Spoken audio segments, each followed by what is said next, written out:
Is that your music playing? Yeah, it is. Nice. It's just little background music. All right, we are live.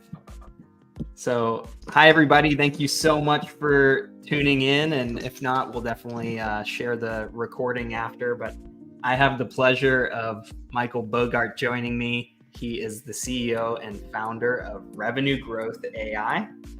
Thanks so much for coming on here, Michael. Hey, Zach, thanks for having me. Good morning. Good morning, everybody. Yeah. And real quick, I'll just kind of give a little bit of background on this vision interview or vision selling interview series.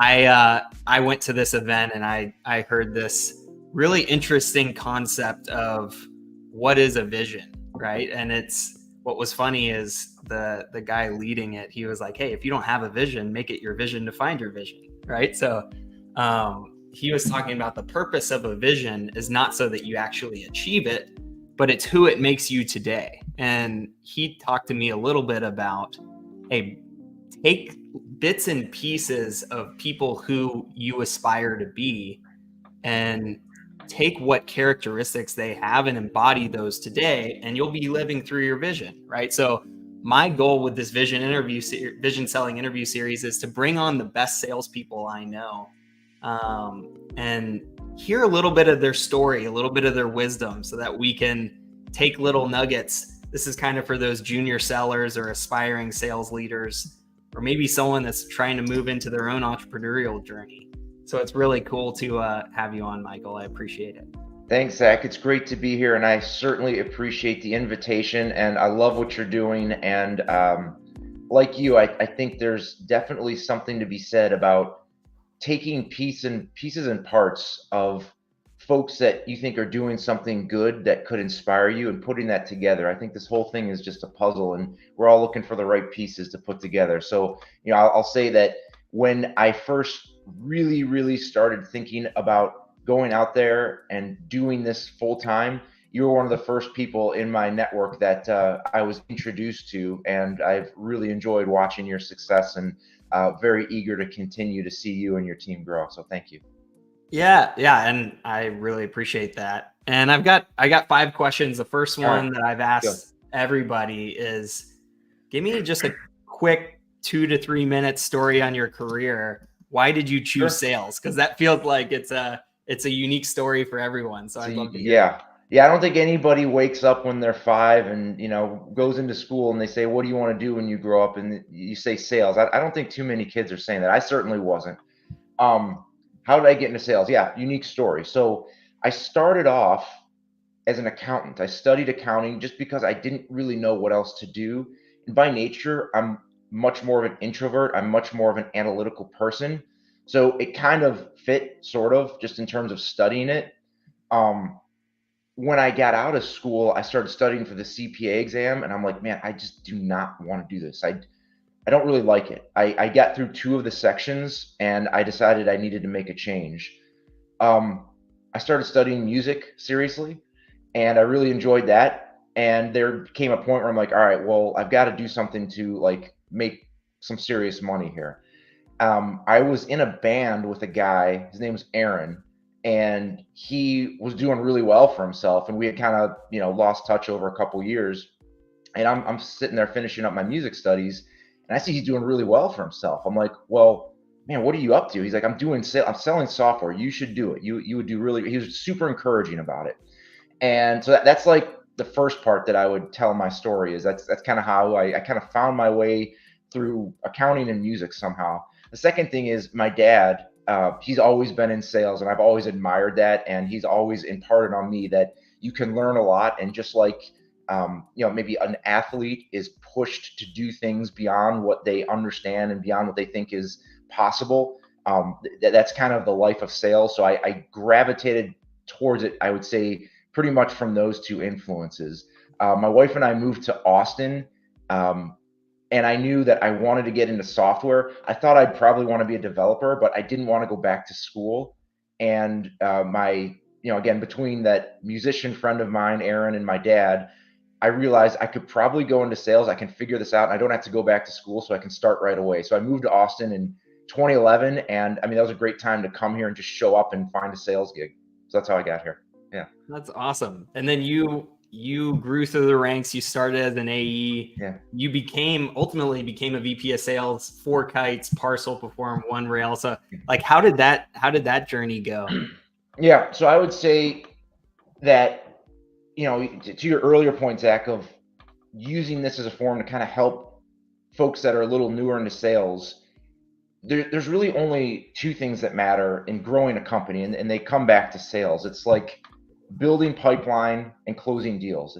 I would say overarching, you have to have a great product and you have to sell it. But if so, what I would tell anybody is you need to either learn how to build something or learn how to sell something. So if we're going to focus on learning how to sell something, it's building pipeline and it's closing deals.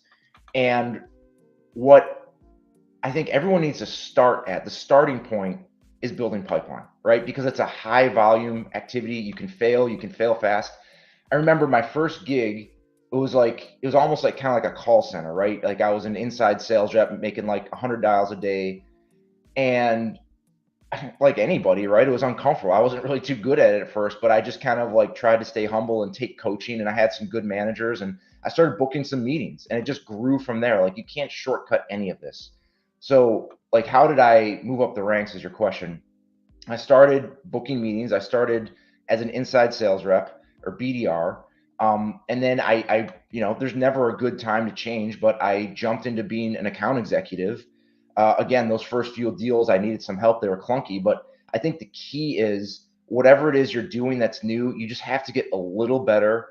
You have to know what it is that you're metriced on and find a way to like get as many at bats as you can, learn from as many people as you can, stay humble, and just be bold. So that's kind of the process that I used to start as an inside sales rep, move to an account executive, move into a leadership role, and then like now start my own company.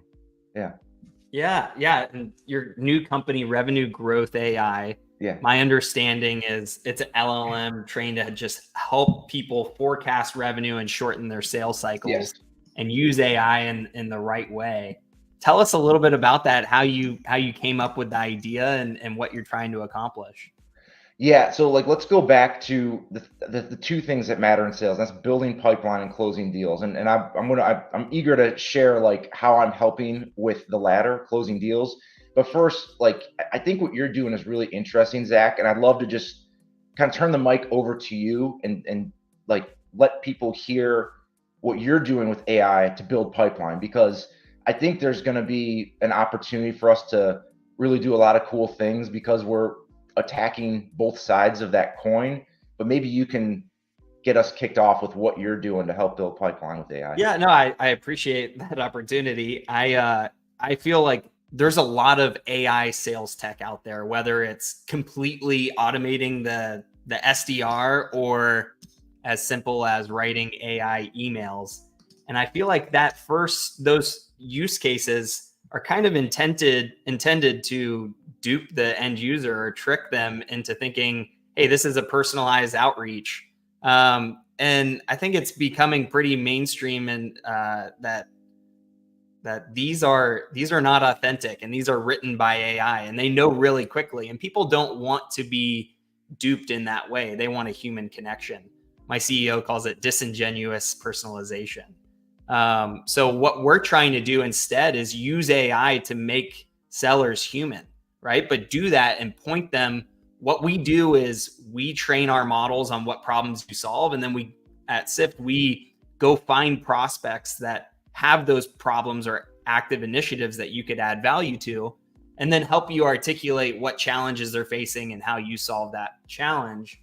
So like that's kind of how we're approaching it. You talked about the two sides of the coin. We would be very much on building that pipeline, but using AI to kind of reinforce the right activities versus trick the end user into, hey, I'm massively emailing a ton of people, which we feel like is kind of a waste of energy.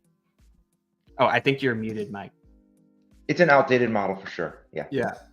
Yeah, that's great. Can I put you on the spot here for some of the newer folks listening and say like let's just kind of do 30 seconds of like how would you pitch this to me? Like if I'm looking, if my ideal customer profile as a company is, hey, I'm looking to build pipeline and I'm looking for folks that have a sales team of like at least 8 people, right? I'm looking for folks that need help managing a large pipeline, like the more deals, the better. I'm looking for folks who are probably have some sort of like newer RevOps or C-level or revenue leadership. What else would you need to know, or is that simple enough for you to say, hey, here's how I can help? Yeah, I mean that's a great start. I mean, what we would first do is understand. You mentioned an ICP of at least 8 sellers, probably looking at software companies. Typically, sales is like 10 to 15% of the employee count. So we might look at like 80 to 500 employees as your ICP in the US and software companies. But then we're going to go and look for their activity and maybe their job posts or their news or their websites and find companies that maybe are looking at your competitors that you could get rid of, or they have an active initiative in forecasting or RevOps, or they have a new RevOps leader or new sales leader, or maybe they're acquiring a company or a new product launch. That's just finding the event, but then running that through AI models and saying, hey, we actually found that they have an initiative here based off the context that they've mentioned. And then we'll recommend the right contacts to reach out to. So those are kind of all the activities that you would want in identifying a good prospect. And did I hear you correctly in saying that you're able to somehow determine which of these companies are looking at competitors somehow? Yeah, like you could imagine, like let's say Clary is a technology that you're looking for. Well, if in a job post they say must have Clary experience, I see. that's going to be pretty darn sure Yep. that I like they're that. a Clary customer or Man, that's looking. really clever, Zach. I think you're onto something for sure here. Cool. Thank you. That's great. Yeah. Yeah. So to answer your question was like, what am I doing then for the other side of the coin, which is closing deals, right? So I've got a solution that takes your existing pipeline and helps you close those deals faster using AI. And what's interesting, Zach, is when I'm talking to revenue leaders and CEOs, like they get, and I'm not surprised, I'm not surprised, but it's still pretty cool to say it. These folks get as excited to understand that they're going to close lost deals faster, just as excited as when they realize they're going to close won deals faster. Because the most expensive thing and the most inefficient thing to do is like just chase a deal that's not real and kick it into next quarter. And part of the time I think you have good intentions as a rep, but you feel like there's a chance, you don't want to give up, and maybe part of the time it's just, hey, I'm trying to cover my tracks here. Who knows? It doesn't matter. Close it out, right? So it's pretty simple what I've built, and I could not imagine running a sale. I could not imagine being a rep, running a territory, or running a revenue organization without this type of visibility. Like once you see it, like I don't think you can go back. This is how everyone's going to be running their business in short term, in one way, shape, or form. So here's how I'm accomplishing it. I built integrations to HubSpot and Salesforce, and I can ingest all the deal level data or opportunity level data that you would want to read, an email, a call transcript, a note, a property, like a next step, a dollar amount, whatever. If it lives in the opportunity in your CRM, I can aggregate that information. And so that's step one. Step two is like, what do you want to know about that information? And what I've built is send me your forecast framework. Like just tell me what it is. Deal stage name, so discovery, demo, selection, whatever. They can be different for every company. Everyone has a different forecast framework. And then what are your exit criterion for each stage? So, a common use case here, Zach, is I'm a rep. I spoke with who I think is the economic buyer. It went really well. He or she's gonna introduce me to someone else on the team. So like that criterion in and of itself would make it look like this could be a mid-stage deal. But if you really peel back the onion, you're missing 1, 2, maybe even 3 or 4 of the exit criterion in the earlier stages. Like, great, I'm happy you spoke with like the CEO of this company and that person's interested, but this is still in discovery because like you haven't identified any metrics, you haven't identified a champion, like you don't really understand the pain. Like you just got some guy who's like, yeah, this sounds good, let me connect you with Joe. So that's what my tool does, is it reads all the notes, it reads all the text related to an opportunity, it understands your forecast framework, and it shines a light on every single gap in that deal, and it's going to proactively suggest next steps. That's use case number one. And then from there, there's so much else we can do. I've developed like 2 other very specific use cases to improve conversion of deals throughout the funnel. So what I mean by that is another use case, another SKU, if you will, is what I call the demo prep or the discovery summary documentation. I'm also aggregating and ingesting all the deal level information, but instead of the output being a forecast with the supporting notes, it's what are the 5 or 6 questions your solutions consultant would want to understand before jumping on a demo. What, like, if we're talking about building a business value framework, like, let's analyze all that text and generate a 3 why summary. Why do anything? Why now? Why sift? Right? So the hard part, what took a long time to do, is build these integrations and learn how to train the large language model. But now that I've, like, my hypothesis has always been, once you can provide a consistent and repeatable framework to forecast according to your forecast methodology, what else do you want to do? Like, we can build that with, minimal effort, because the hard part is done. So, again, I know I'm getting a little long-winded here, but use case number 1 is forecasting. And that's going to help, that in and of itself is going to help you close deals faster. Use case number 2 is, like, how do you want to summarize these deals in like a 1 to 2 page summary, a demo prep document that's going to help you increase the conversion rate of your discovery to demo or demo to selection or whatever that is. And then use case number 3 is, like, again, more middle of the funnel, like, how can we analyze the data to provide you guidance on how you build a value framework? So I'll pause there. That was a lot. No, I love that. I love that. You're bringing in their forecasting methods and kind of using LLMs in the right way to help, not fool the end users, but you're helping make the sellers more productive and the sales leaders get better insight. So that's great. Yeah, and the beauty of it, Zach, and this is, like, people hear this and they're like, okay, that's awesome, but look, I just, my RevOps person is slammed until 2026. The beauty of this is this version of it, we're building an interface version down the road sooner rather than later. But right now, this is all just, it lives in your Salesforce or HubSpot. There's no implementation. I take care of all the implementation, my team and I.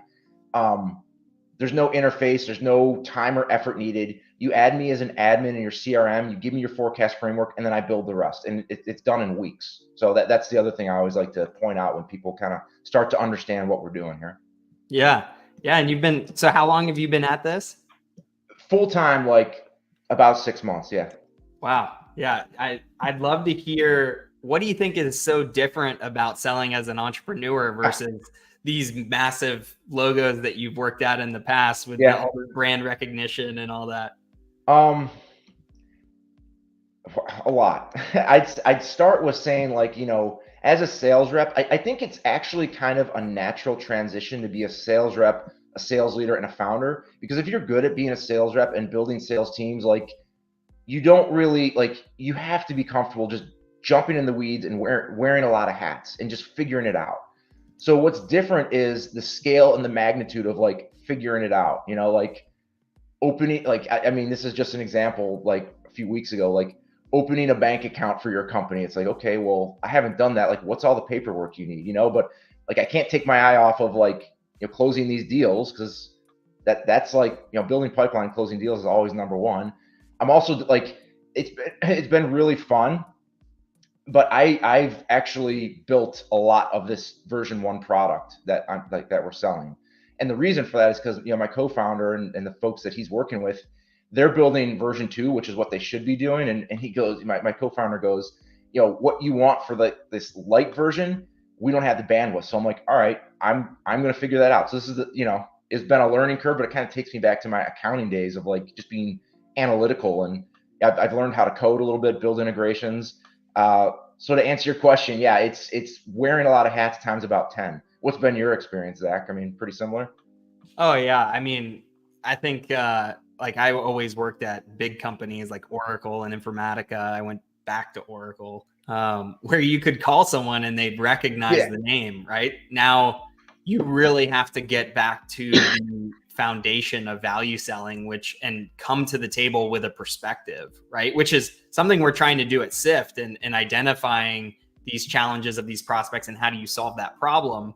We're trying to, use our own product in our outbound actually. Yeah, And that's what good. we're doing is we feel like the best way to get the job is to just do the job. So part Mm-hmm. of our prospecting method is we are actually doing mini implementations of concepts and finding value matches that are related to these we have a dream 25 list. Mm-hmm. And what we're doing is we're going and sending value matches to these sales leaders, and we're saying, hey, I just wanted to show you what we That's found so at cool. Sift. Here's an active opportunity that your team could go sell to today. And that's led to Really some cool. pretty interesting conversations, and we're kind of doubling down on that right now. I love that, Zach. That's a great approach, and I'm Yeah. kind of sort of doing a version of that whereby, like, my pilot customers, I'll just proactively, go in their CRM and be like, hey, I know you've got this demo coming up. Here's here's the demo summary for you, and it's been going really well.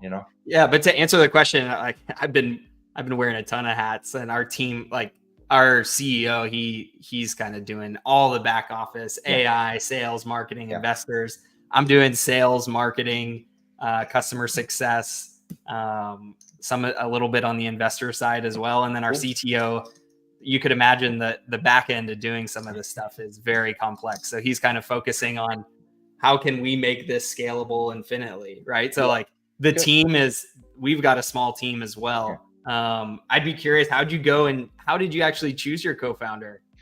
Funny story. So he's working in stealth mode right now, because he's kind of doing this on the nights and weekends while he's doing his job. So I'm not going to mention his name out of respect for that.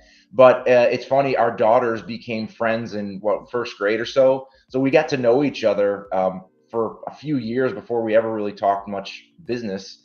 And as dads of first, second, third grade kids do, we were at a birthday party and started talking about AI. And I'm like, man, here's the problem that he was kind of like looking for a problem to solve. And I had a problem that I didn't know how to solve. When I originally light bulb went off in my head is like, man, I can use a large language model to forecast better. That would be awesome. It didn't at first occur to me I would start my own business. I just thought I'll build this for myself and I'll just be an even better revenue leader. Well, I tried building it myself and I just didn't have the wherewithal. So this guy, I explained this problem to him. He's like, let me see if I can, like, he was just intrigued. He's like, let me see if I can help. And we were both kind of working on it nights and weekends. And at some point I'm like, look, man, if we don't do this now, we're never going to do it. Because, we'd make a ton of progress for a week or two. Then like nothing would happen for a month because we're both busy. So I'm like, all right, I'm jumping off the cliff, man. Like, you keep doing what you're doing. And it's been going great. Yeah. We've really enjoyed building this together. Yeah, no, it's funny. We kind of had a similar story. Yeah. Lee and I were both enterprise sellers. I was at Oracle, he was at Workday. And we were just like, man, when you have a large territory, it's so hard to figure out who should I be prospecting to. Here's how I'm doing it. And we were just with our third co-founder, Peter. And originally Sift was just, hey, I want a power rankings of my accounts. Like, who should be the ones that I'm spending time with? Yeah. And that was constantly like changing each day based off of the activity found. And Peter was like, man, we could do that. I could web scrape and we could kind of apply some scoring to it. Then AI kind of got mainstream 6 months later, and we were able to introduce all these AI native features that have been incredible. Awesome, but yeah, man. it's really cool the way the team comes together. I've known one of my co-founders, Lee, since the 4th grade of elementary school. So like we go way back. It's been a fun journey. Yeah, good for you, man. Yeah.